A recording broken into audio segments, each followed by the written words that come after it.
Hi, I'm Michael Jackson Heimos for Santa Monica's Morgan Wixon Theater, here with a talkback conversation with Mia Schachter. Now, when the Morgan Wixon decided to do Andrew Lippa's The Wild Party this season, we thought that due to the subject matter, it would be a good idea to bring in an intimacy coordinator, or as they're called in the theater, intimacy director. Mia is the woman that we brought in for this rather new but very important role on our production team. Hi, Mia. I'm so glad that we could talk today.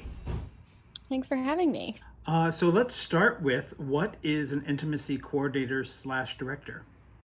Sure. So an intimacy coordinator is someone who helps coordinate, choreograph, and kind of communicate about sex scenes and scenes that have nudity in TV. We help actors find and communicate their boundaries to each other, and we help kind of mediate that power dynamic between the actors and the directors in the production. We're actor advocates on set. We are LGBTQIA plus allies on set. And we help to make sure that the communication channels are flowing smoothly across all departments.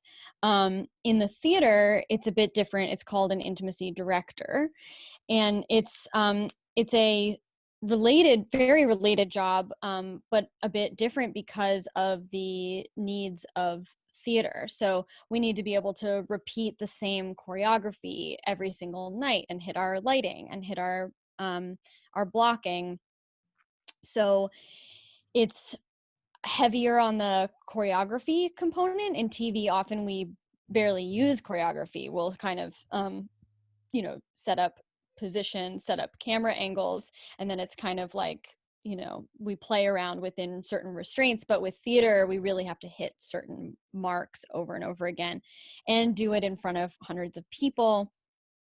Um, so so it's a bit different for the theater, but still the same principle. We're really there to navigate boundaries and consent and make sure that boundaries are being respected and maintained, and that consent is happening on an ongoing basis throughout a show. When you came in on Wild Party, the first thing we had you do was do a workshop on intimacy. Why do you think the workshop is so important for the actors? Well, so the workshop that I do for actors and that I brought to the Wild Party cast goes over certain frameworks of consent that can really help us make sure that we have a shared language and vocabulary around consent. And that helps with several things. It helps with relationships on the set and those dynamics. It helps in actors' personal lives, from what I've been told. But then it also really helps. It helps them often understand kind of the dynamics at play when it comes to consent and boundaries, even for their characters. So I like to start with that workshop because helping people or having guiding people through getting really in touch with their own boundaries so that they can physically feel what the sensation of kind of creeping up towards a boundary, the sensation of kind of letting someone push it a little bit, maybe wanting to push it a little bit yourself, and then the sensation of really feeling in your body like, this is not okay with me, I don't want to do this. Being able to really get in touch with the difference between feeling uncomfortable versus feeling unsafe. Those are very different things. And especially for actors, uncomfortable is often where you grow and challenge yourself and play roles that are kind of out of your normal, what you're normally cast as. But you want to be able to hold your boundaries when it's starting to move into unsafe territory. So when it came to the rehearsal process and the direction of the scene, whether it's intimate or abusive, what is your role? Are you a collaborator with the director, or what is your role exactly in the rehearsal process? Well, in theater generally, and this is pretty much what happened on Wild Party. In theater, we're called intimacy directors because we're often handed the scene by the director. In TV, it's different. We're really there, similar to a stunt coordinator, to kind of facilitate what has to do with our own expertise, but we're there to serve the director. Of course, we're there to serve the director in the theater as well, but oftentimes we're kind of given the scene to, take under our, to work on ourselves, and we become the director of that scene. So, the very basic, there's a scene with me and another actress, and she's to rip my shirt off, and I'm to throw her to the bed and get on top of her for a scene.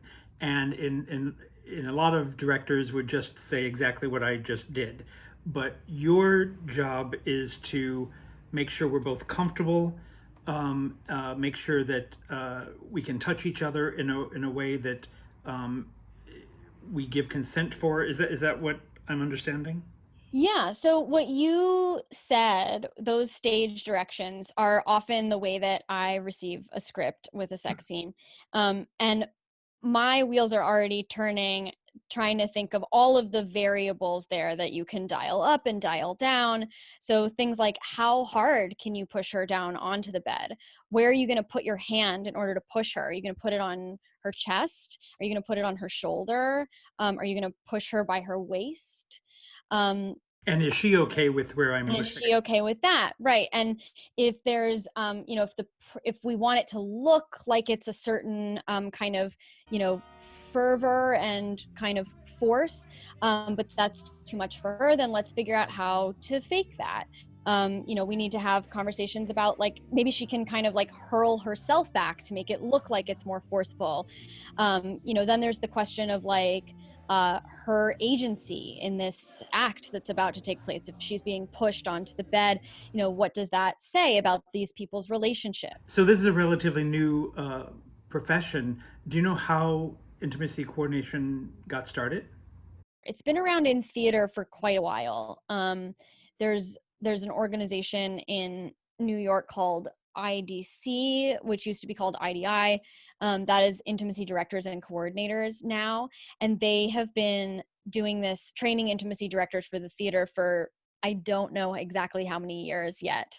But so they were doing that. There were other people kind of popping up, like a colleague of mine, Yehuda Duenas, who was doing intimacy direction for the theater before it was called that. Where what's important about this is that, like, plenty of directors over the history of time have incorporated a consent practice into their rehearsals. However, you cannot be your own intimacy coordinator. That's really important. You can't be your own intimacy director.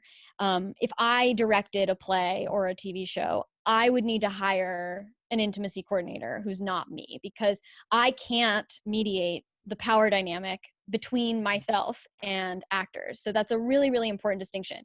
So lots of directors have directed intimacy, but are not intimacy directors.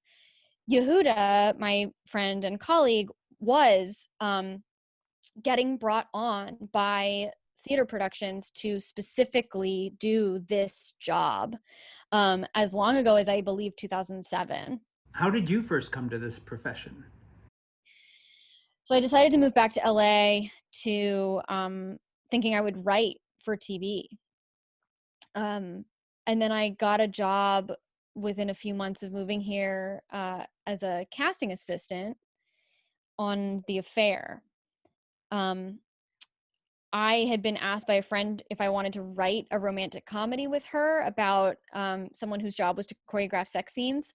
And I said, sure, that sounded really fun to me. And then pretty shortly after agreeing to that, all these articles started coming out about Alicia Rodas, about this new job, which was bizarre to us because we were like, we kind of thought we made this up. But clearly it was, it was already really in the ethos. So we were writing this movie. I got this job as a casting assistant. We hired an intimacy coordinator on that show. And I reached out to her and said, I'm writing this movie. Can I interview you? She said yes. And I interviewed her. And then at the end of the interview, I was like, this is incredible. Like, are you training people? You know, I'll do anything. I'll like pick up your dry cleaning. Just tell me what you need. And she was like, yeah, I'm really looking to train people, because she was the only person in Los Angeles at the time doing it. And